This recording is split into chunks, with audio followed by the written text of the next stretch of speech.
He's done it again. Winter is here for the second consecutive year. Big Ramy is your Mr. Olympia. Glad you can join us on rxmuscle.com. Join alongside 212 superstar Sean Clarida. We call him Chris the Technician Aceto, but today he's going to be Chris the Accountant Aceto. And then, of course, the historian himself, John Hansen. Big Ramy walking away with another Mr. Olympia title. Sean Clarida, how did you score it tonight? It was a very close battle. I think Ramy was definitely improved, but I do believe Brandon was much more improved this year. I like the look. He was very sharp from the back. Ramy just had a lot more size in him, but when it came to that conditioning, detail, and just that overall look, I personally liked Brandon's look the most. It seemed as if Brandon brought more of a balanced look to the Olympia stage this weekend. Exactly what it was. Exactly. He was a better version of what he was a couple years ago. Chris Aceto, last night, obviously, there were a lot of criticisms about Ramy, about his conditioning. Do you feel as if he did anything to further that, or was this just a case where nobody overwhelmed to the point where they were going to take the title away from him? No, I think that to some degree he was harder for sure tonight. But I think a lot of that what was missing is like the Clarida type of conditioning, right? I mean, that's what we want to see on him. And, yesterday he was off, made a, big jump in terms of losing water overnight, which enhanced, his overall package and conditioning. But the conditioning in terms of being spot on for an Olympia winner was not there. That said, as Sean said, he's the biggest guy on stage. So the Mr. Olympia in this competition, in the eyes of the judges, boiled down to who's the biggest on stage. So it's a win, and then I can see the improvement that he made overnight. But it's not like Brandon got worse. Right. And Brandon was at his best in terms of the right combination for that body of size, fullness, condition. So he's got to be frustrated bringing in his best. Having left a prejudge in where, the momentum was headed his way, only to run up against, Mr. Saturday Night. I mean, that's how the Olympia's been won a lot of times in the open class, where the defending champ, whether it be Phil who's always been peeled and prejudging, but sometimes he's flat.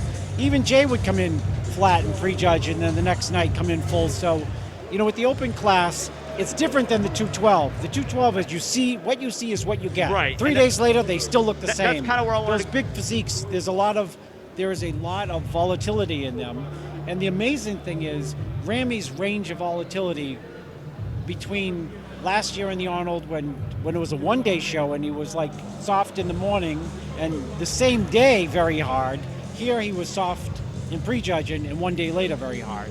Sean Clarida, let me bring up something that was talked about last night, and we read a lot of comments about maybe it being an unfair comparison when we're talking about the conditioning level of someone like a Big Ramy, given his size, given his weight, and comparing him to someone like yourself or someone in the classic physique division. What say you? Honestly, I believe it comes down to us 212 guys for the most part. We're always in shape, but I believe a big part is because we have to make that weight class category, whereas the open guys, they're just coming in sheer size. Obviously, not having to make weight, they don't have the pressure of having to drop weight and look a certain way. In their eyes, like Chris saying, this is still a bodybuilding show. They want the guy with the biggest muscle, but they don't realize it's the total package. Again, Ramy was in great shape. I do believe Brandon was better, but at the same time, Ramy still has size with just enough conditioning that he'd be able to pull it through tonight. John Hansen, did you see any notable differences between Big Ramy and or Brandon Curry? Not really. I thought they looked both about. I think Ramy tightened up a little bit. I think this was Brandon's best package ever, because he had the fullness. He's always had that great symmetry, and he was hard enough. So, like Chris said, I could understand him being a little frustrated. I did interview him backstage, and he's not really frustrated. He was happy with the package he brought, and he's ready to go back next year. I think he closed that gap between him and Ramy. Sean, another name that's been mentioned last night, and perhaps not getting quite enough consideration last night, and really coming in with an impressive level of conditioning tonight, Hadi Choopan. Really, for the second year in a row, it's been essentially the same story. night and day from prejudging into the finals. What did you make of what you saw out of the Persian Wolf? I've always been a fan of Hadi. I think he has one of the freakiest physiques. He's always in condition. Again, he's just giving up size here. No one can knock his conditioning. Detail's always there. It's just a matter of he's just losing size to these guys. He's probably, roughly 225, 230 on stage compared to a Brandon who's maybe 240, 250, and then Ramy obviously is pushing at 300. Hadi another 15, 20 pounds. We're looking at a new Mr. Olympia. John, that was the first name out of your mouth when we met here tonight on the red carpet. Yeah. Your assessment from prejudging to finals of Hadi Choopan. Yeah, much, much better, obviously, just like last year. Bigger and harder. And when they brought the three of them up, I mean, he really stood out. So I don't know why he was here longer this time. I mean, last year he just got to the United States, and they said that's why he was retaining water on Friday night. This year he's been here for a couple of weeks, so I don't know what the difference was, but he was much, much better tonight. Guys, let's look at this from, again, over the course of the better part of the last decade, the journey that has been for Big Ramy with changes of coaches, changes of country, changes of scenery. There have been so many different chapters to this. Last year, finally coming in with the whole, winter is coming. This year, continuation of that theme. Again, you love to see the fact that a crowd favorite, a fan favorite in Big Ramy, now second year in a row, he's going to stay atop the bodybuilding mountain. Yeah, I mean, you know how it is with at the open division. If you go back to Lee Haney, Dorian Yates, Jay to some degree, Phil, once you string two together, you start to create a dynasty, because what we're looking at next year is who's challenging him. Yeah. We're not going to see Brandon with 5 or 8 new pounds of muscle. It's just not going to happen. We might see 2 and more conditioned, but the knock against Ramy, and it's not really a knock, is he has the ability to drop 14 and just smolder this lineup back to their hometowns. And that's what I think the expectation was this year, is coming into prejudge, and we expected to see boom, lights out, second win, going for third and fourth. And what we saw is a lot of people didn't have him in first place coming out of prejudge. And so in terms of building, a legacy or multiple year wins, only he has the body who can do it. Even if Brandon had got the nod tonight, Ramy could say, shit, I'm coming back next year, 18 pounds leaner. He would still be the biggest guy on the stage, and it'd be far more dangerous than this version. Sean Clarita, your assessment as far as the room for improvement that Ramy still possesses. He doesn't need to put on any more size. If for him, it's just refinement and conditioning at this point in time. Like Chris is saying, he can drop 15, 20 pounds and still be the biggest guy on stage. I believe in order for Ramy to collect some more titles, he just needs to refine what he's got, bring that conditioning, and honestly, I don't believe anyone's going to challenge him anytime soon. John? Yeah, pretty much the same thing. He doesn't need to get bigger. He just needs more refinement. He blew everybody away last year, and he surprised everybody with that refinement that he'd never had before. So now that surprise factor's gone. He has to keep repeating it and keep refining his physique. Sean, let me ask you, is that easier said than done? I mean, again, we're talking about someone in Big Ramy who, yeah, he brought it last year. He nailed that level of conditioning that we were hoping to see for the longest time, but there is a track record of him not being able to nail that conditioning. What mechanisms need to take place for him to find some more consistency in doing just that? It's all in his head. It's all in his mind. If he wants to really crack down and really get to that conditioning, that's something he can work toward. That's within his possession to do that. He knows what he needs to do. He's done it once. Again, he hasn't been as consistent as we have liked, but he's been in that position. He knows what it takes to get there, and if he wants to continue to stay where he's at on top, he needs to go back to what worked last year, I believe. I'm not sure what the difference between last year and this year. It could have been, anything. I have no idea. But again, if he wants to get back to that where he's pretty much built up streak, he knows how to get there. And it's just a matter of how bad do you really want to get there? How bad do you want it? John, I want to ask you one more because I know you got plans tonight and you got some celebrations ahead of you. Obviously, a disappointment for you this year in terms of trying to retain what you did last year. Your package seemed to be very similar, if not better. I mean, some of the feedback that I received, your legs are better. You have a better level of conditioning. How did you assess what you brought to the stage this past weekend? You know what? For a few minutes, obviously I was a little disappointed because the goal was to come in here and get my second title. But when I look back, talk to my team, whatever, We were happy with the package we brought. We were definitely improved from a year ago. We were about less than a pound and a half, 2 pounds bigger. But we don't care about that. We care about just looking a certain way. For me, it's just going back to the drawing board, continue to do what I do, what got me to this point, and come back next year, just as hungry as I was this past year. My hat goes with to Derek and his team for what they brought. Obviously, for years, he's been wanting his title, and he brought something new to the stage. Improved. I was improved. I guess he was just more improved than me. But for me, like I said, I know what I need to do.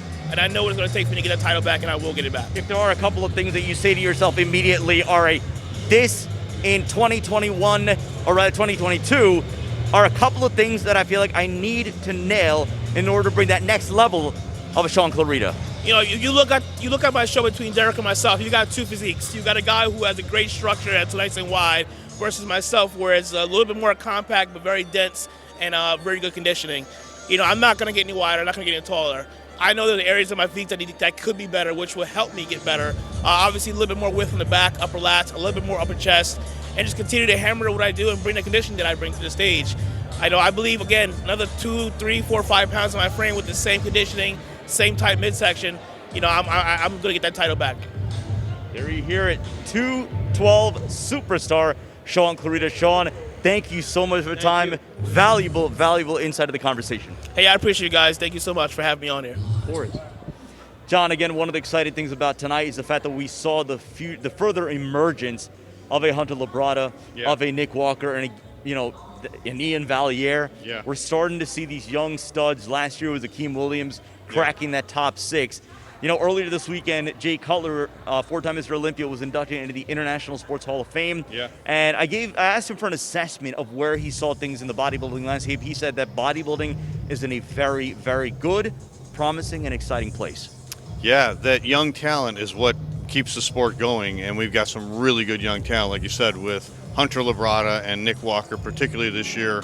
Hunter came out last year. He had a win at the Tampa Pro, and I believe he was in the top 10 last year, but now he goes all the way up to 4th. Nick, in his first Olympia, takes 5th. So these guys are two very exciting talents. Ian Valier had a great year also. Didn't place as high as Hunter and Nick did this year, but particularly Nick, I think, because it was his first year and he had 2 really impressive wins at the Arnold and the New York Pro. And then he comes in the Olympia, and it's just his confidence, and he's young. And really, everybody loves to see that. Everybody wants to see these young guys coming up. So, we've got the veterans like, Brandon Curry and even Rami. So now we've got these young guys coming up, like Chad said, and they're nipping on their heels, and they're enjoying it, and they're young. And it makes a difference when you're young because you've got a great future ahead of you. You don't have to worry about your physique going downhill yet, and so they're still rising up. So it's going to be very, very exciting. Again, it's the kind of thing where you say to yourself, now there's going to be some mystery. Now there's going to be some mystery in the top 6, whereas in previous years, you kind of had a good idea as far as who was going to be locking in between that 4 and 5 range, and it was just going to be a matter of who finishes where. But let's take a look at the Classic Physique division. Again, it is Chris Bumstead all the way, the first time that somebody in the Classic Physique division wins a 3rd Olympia title. Yeah, and I thought this was his best, and I got a chance to talk to Chris backstage because I was doing interviews backstage, and he said he felt more at home this time and this victory than the other 2. And I told him I saw Frank Zane win his Mr. Olympia victories when I was a kid, and Zane's 3rd win was his best. And you could see Zane had it all together, not just physically, but also mentally, and I saw that with Chris today too. He had it physically, of course, like he did last year, but he seemed more at ease, he seemed more calm, and seemed more confident, and he knows now that this is his title, and he knows what he can to improve, and he's got a great mental attitude, and that's what separates him from so many of the other guys.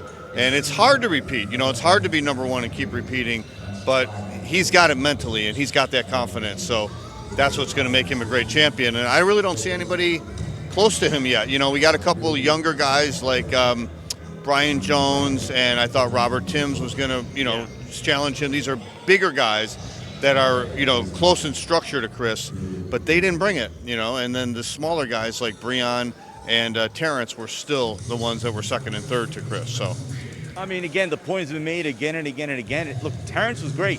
Breon was great, but I think it's universally agreed now that when Chris Bumstead is on, it's essentially him and everybody else. Yeah, he's just got that structure, and it's hard to beat that. It's hard to beat a good big man. It's always been like that since Arnold and Franco, So Terrence was improved. I think he was a Yeah. couple pounds heavier. His conditioning was fantastic. Presentation was better than the Arnold Presentation Classic. Yeah, it was amazing. He told me that was an old routine. He brought it back. And he's always working on his routine, always trying to make it better. I love Breon's attitude as well. He's got a great physique, and he always tries to come in and better himself as well. So those guys are fantastic, and they're trying to take the title. But it's going to be hard to beat Chris. Chris he has that physique, he has that structure, and like I said before, he has that mental attitude now. We did have a couple of very impressive newcomers to that top group. Chris Aceto's guy from Brazil, Ramon, I'm blanking on his last name, but then out of Germany, Urs Kalasinski. Yes. It's almost as if sort of like a younger but German Chris Bumstead in a sense. Right. Yeah, talk about the future of the sport.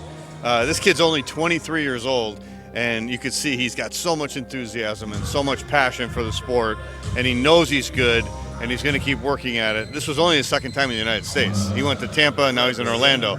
So he's just having the time of his life. And yeah, his structure is amazing. He's got a great vacuum. He's got wide shoulders. He's just as tall as Bumstead. He's got great legs. But you could see, of course, when they stood next to each other, he doesn't have the thickness and the muscle maturity because he's only 23 years old. But it will come. And this guy is really going to be a force to be reckoned with in the next couple of years. I did want to close on this note. Chris Bumstead mentioned it in his acceptance speech. And the Olympia had a very classy moment where they had a tribute video. And of course, that is about George Peterson, who unexpectedly passed away at the beginning of Olympia week and really set a somber tone to this weekend. But the Olympia, to their credit, doing a great job with the tribute video.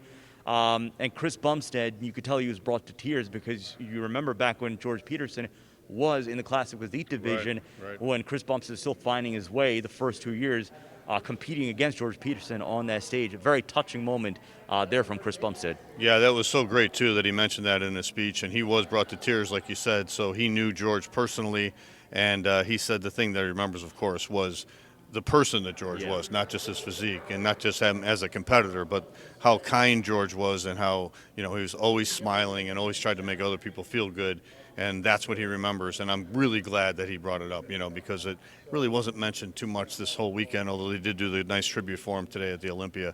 So it was great. It was really, really nice that Chris did that, and it really meant a lot to him, you could tell. I should also say Big Ramy, in his acceptance speech, flat out said, "This trophy is for George." Another classy moment by a classy champion. Well, that's going to do it for us here from Olympia weekend. For the historian John Hansen, for Chris Aceto, wherever he's walking around, for Dexter Jackson, for Chad Nichols, for Sean Clarita, and then a brief drop-in from Hani Rambod. Kaz, you want to come around here? Again, we did this last year. I want to do it again. This is our videographer, photographer, Lionel Castellano. You can follow him on Instagram, Photos by Kaz, at Photos by Kaz. If you go through our Instagram profile right now, it's littered with photos by Leo, that's what he goes by.